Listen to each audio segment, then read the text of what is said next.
Bismillahirrahmanirrahim. Hadis yang ke-6 daripada bab muraqabah menunjukkan bahawa amalan kita, perbuatan kita sentiasa diperhati oleh Allah Ta'ala. An Abi Hurairah radhiyallahu anhu annahu sami'a an-nabiy sallallahu alaihi wasallam yaqul إن ثلاثة من بني إسرائيل أبرصوا وأقرأوا وأعمى ataupun أبرص وأقرأ أعمى أراد الله أن يبتليهم فبعث إليهم ملكا فأتى الأبرص فقال أي شيء أحب إليك قال لون حسن وجلد حسن ويذهب عني هذا الذي قدرني الناس فمسحه فذهب عنه قدره وأعطي لونا حسنا قال فأي المال أحب إليك قال الإبل أو قال البقر شك الراوي فأعطي ناقة عشرا فقال بارك الله لك فيها فأتى الأقرع فقال أي شيء أحب إليك قال شعر حسن ويذهب عني هذا الذي قدرني الناس فمسحه فذهب عنه وأعطي شعرا حسنا قال فأي المال أحب إليك قال البقر فأعطي بقرة حاملا وقال بارك الله لك فيها فأتى الأعمى فقال أي شيء أحب إليك قال أن يرد الله إلي بصري فأبصر الناس فمسحه فرد الله إليه بصره قال فأي المال أحب إليك قال الغنم فأعطي شاة والدا فأنتج هذان وولد هذا فكان لهذا واد من الإبل ولهذا واد من البقر ولهذا واد من الغنم ثم إنه أتى الأبرص في صورته وهيئته فقال رجل مسكين قد انقطعت بي الحبال في سفري فلا بلاغ لي اليوم إلا بالله ثم بك أسألك بالذي أعطاك اللون الحسن والجلد الحسن والمال بعيرا أتبلغ به في سفري فقال الحقوق كثيرة فقال كأني أعرفك ألم تكن أبرص يقدرك الناس فقيرا فأعطاك الله فقال إنما ورثت هذا المال كابرا عن كابر فقال إن كنت كاذبا في دعواك فصيرك الله إلى ما كنت وأتى الأقرع في صورته وهيئته فقال له مثل ما قال لهذا ورد عليه مثل ما رد هذا فقال إن كنت كاذبا فصيرك الله إلى ما كنت وأتى الأعمى في صورته وهيئته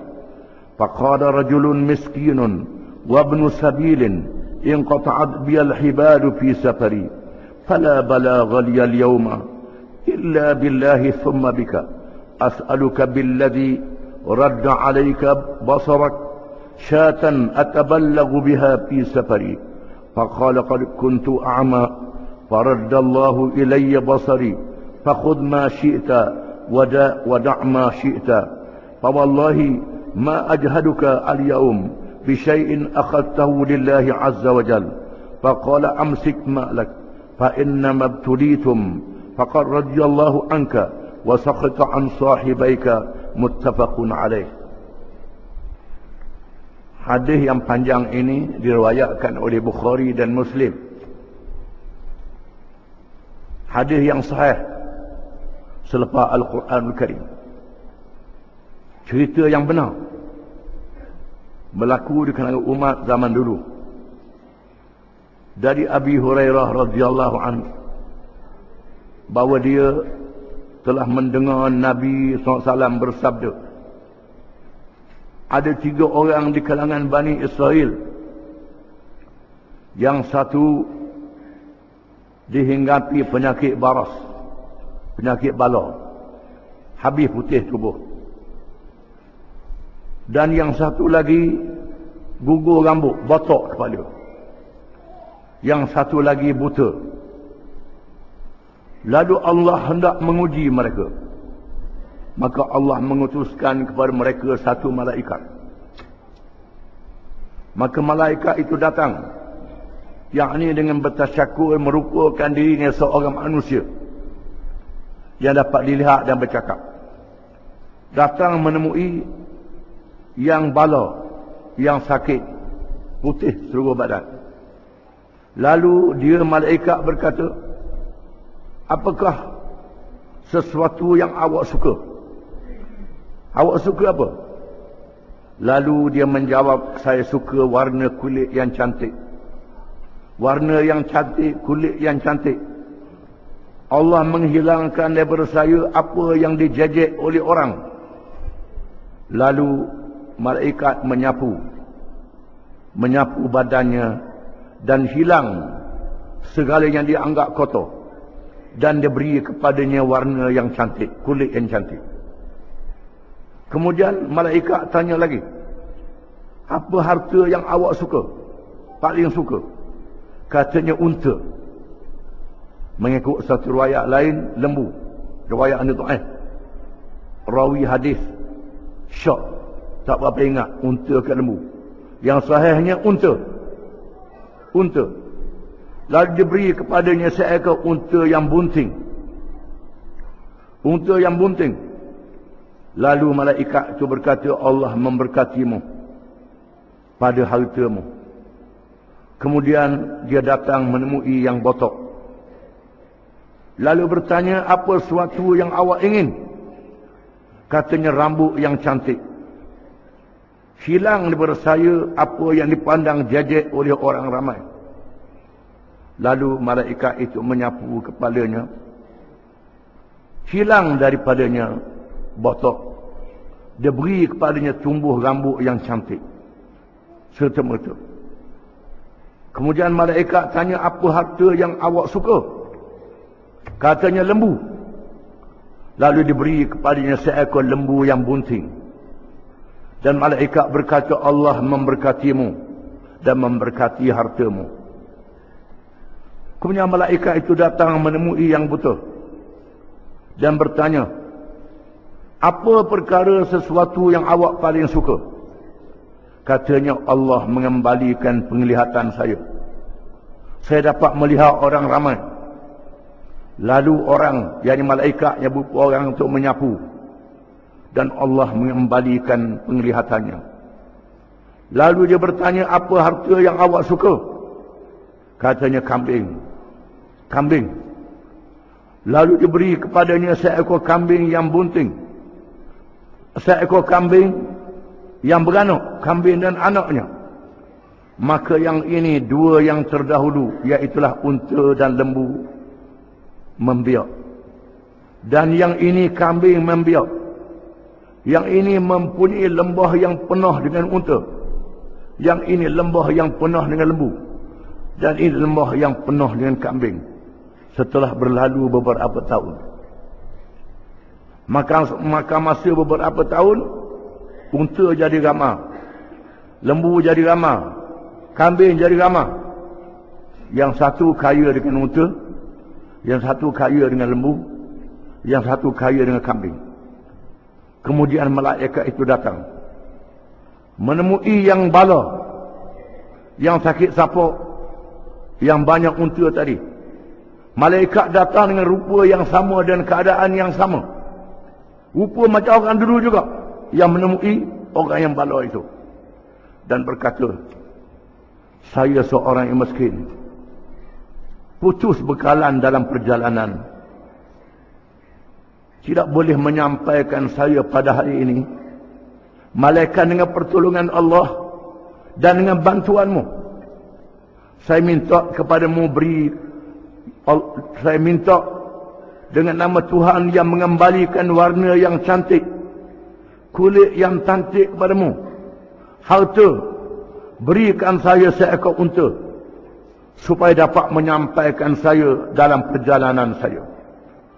Lalu dia menjawab, orang kaya unta itu jawab, urusan-urusan terlalu banyak, tak boleh beri. Sebab unta ni banyak kerja, tak boleh beri kamu. Tak boleh beri. Lalu malaikat tu berkata, macam aku kenalmu, kata malaikat tu. Tidakkah kamu dahulu bala dikeji oleh orang? Kamu dahulu miskin bangsat, Allah memberi harta kepadamu? Dia menjawab, harta ini aku warisi dari ayah dan datuk nenekku lagi, kata dia. Lalu malaikat berkata, jika sekiranya awak bohong dalam ucapanmu itu, Allah kembalikanmu seperti asal. Kembali seperti asal. Maka Allah jadikan seperti asalnya. Hilang segala unta. Balik bala semula. Lalu dia datang berjumpa dengan yang botak. Dengan rupa dan keadaannya. Dengan orang yang sama. Dia tasyakul. Berupa orang yang sama. Dan berkata kepadanya seperti yang diucapkan kepada yang pertama. Pada yang pertama. Dan oleh kerana jawapannya sama juga, maka malaikat itu kata, jika sekiranya awak bohong, Allah kembalikanmu seperti asal. Maka jadi botak semula. Hilang segala lembunya. Kemudian dia datang menemui yang buta dengan rupa dan keadaannya. Rupa yang sama, malaikat rupa yang sama. Orang yang sama. Rupa yang buta. Lalu berkata, saya seorang miskin. Seorang musafir yang putus belanja, putus bekalan. Dalam perjalanan, tidak boleh menyampaikan saya pada hari ini. Malaikat dengan pertolongan Allah dan bantuan daripada-Mu. Saya minta dengan nama Tuhan yang mengembalikan penglihatan-Mu. Seekor kambing, seekor biri-biri, kibas. Untuk menyampaikan saya kepada perjalanan saya. Lalu dia menjawab, ya sebenarnya saya dahulu buta. Lalu Allah kembalikan penglihatan saya. Ambillah mana yang mau. Tinggal mana yang mau. Demi Allah, tidak memberatkan saya, ambil saja apa nak ambil. Tak memberatkan saya, anak ambil berapa ekor pun ambil, kata dia. Dengan sesuatu yang Allah Azza wa Jalla kurniakan kepada saya ini. Ambil, kata dia. Lalu malaikat itu berkata, peganglah hartamu. Peganglah hartamu. Sesungguhnya Allah telah mengujimu. Dan Allah Ta'ala meradaimu. Dan Allah Ta'ala murka kepada dua kawanmu. Hadis riwayat Bukhari dan Muslim. Hadis ini menceritakan kepada kita tentang betapa seseorang itu diperhati oleh Allah sepanjang masa. Kalau umat zaman dulu, Allah Ta'ala turunkan selalu bencananya. Adapun umat Muhammad SAW diberi peluang untuk bertaubat. Tak diturunkan bala. Balanya kiamat terus. Mati adapun kiamat terus umat Muhammad ni. Umat zaman dulu tidak. Dia turun selalu bala itu. Ini keistimewaan peluang yang Allah Ta'ala beri pada umat Muhammad SAW. Berbeza dengan umat yang lain. Di mana Nabi SAW menceritakan kisah ini untuk menjadi pengajaran kepada kita bahawa amalan kita sentiasa dimuraqabah. Muraqabah ni macam menara kawalan, itu muraqabah. Kalau J ada menara kawalan dia, jaga duduk atas menara tu. Tempat-tempat yang nak jaga keselamatan, kawasan tentera, ada menara kawalan. Itulah bandingan Allah Ta'ala melihat kita. Memerhati segala amalan kita. Amalan kita sepanjang masa diperhati oleh Allah Ta'ala. Sepanjang umur kita. Sepanjang masa. Kita masa tidur, dah sedar dah. Bila lama sangat, dah ingat dah. Bila umur kita dah tua, dah ingat awak buat masa muda-muda itu, dah ingat dah. Dah ingat dah. Tapi Allah Ta'ala tak lupa sekali-kali. Sepanjang masa, walaupun 1000 tahun, walaupun juta tahun, tak ada lupa pada Allah Ta'ala. Sentiasa memerhati amalan kita. Itu yang pertama.